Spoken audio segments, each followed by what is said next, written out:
Happy Thursday, everyone, and welcome to the Gaily News, your daily shot of unfiltered, zero apologies LGBTQ plus headlines delivered straight to your ears with zero chill. I'm your host, Elliot Bright, and tonight we're serving extra spice because apparently some people still need reminding that our rights aren't up for polite debate. We've got your top fresh stories from February 5th, 2026. 3 straight from the US of A and 2 international bangers to remind the world we're everywhere and we're not going anywhere quietly. Our first story comes from Maine. Oh, honey, they really did it. Anti-trans activists in Maine just turned in over 82,000 signatures for their nasty little ballot initiative to ban transgender girls from playing on girls' sports teams. And yes, that would also force schools to segregate bathrooms and locker rooms by birth certificate sex. The group Protect Girls Sports in Maine handed the signatures to the Secretary of State's office this week, and if they get certified, Maine voters could be the first in the nation to directly roll back trans protections at the ballot box this November. Because nothing screams protecting girls like obsessing over a handful of trans teenagers. Darling, if you're this pressed about middle school volleyball, maybe the real issue is in your mirror. Moving on to other not-so-great news from the middle of our country. Buckle up, Kansas, because your Republican lawmakers just dropped the most extreme anti-trans bomb yet, a bill that would strip transgender people of their updated driver's licenses entirely.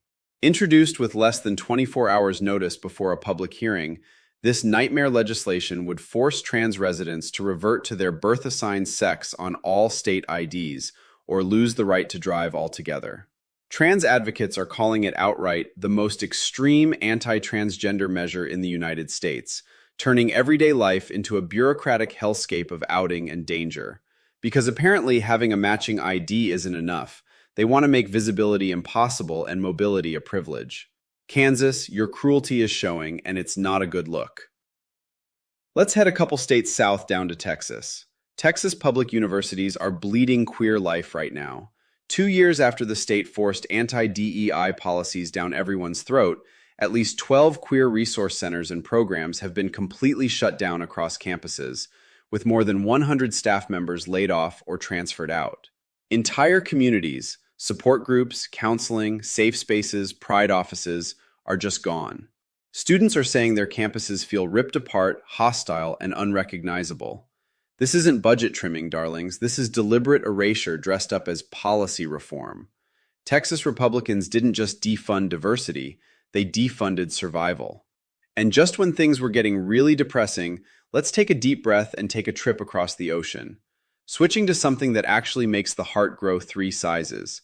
Swedish skier Elis Lundholm is about to make history as the first openly trans athlete to compete in a Winter Olympics. The trans man will compete in the women's category at the upcoming Milan Winter Games, and the queer count is already at record highs with 44 out LGBTQ athletes set to take the ice and slopes. While some countries are still trying to ban us from sports, Sweden is out here saying, "Watch this. Iconic, powerful. Take notes, America." And finally, in the UK, the English Premier League just dropped a whole new LGBTQ plus inclusion initiative after ditching their old partnership with Stonewall. Starting this weekend, February 6th through 12th, they're dedicating matches to Premier League with Pride, pushing visibility, education, and safer stadiums for queer fans and players. No more rainbow laces required, which honestly was starting to feel performative anyway, but real action against the rising tide of anti-LGBTQ plus abuse in football. The league is finally catching up, and it only took ending the old campaign to get here. Better late than never, boys. Now keep the energy.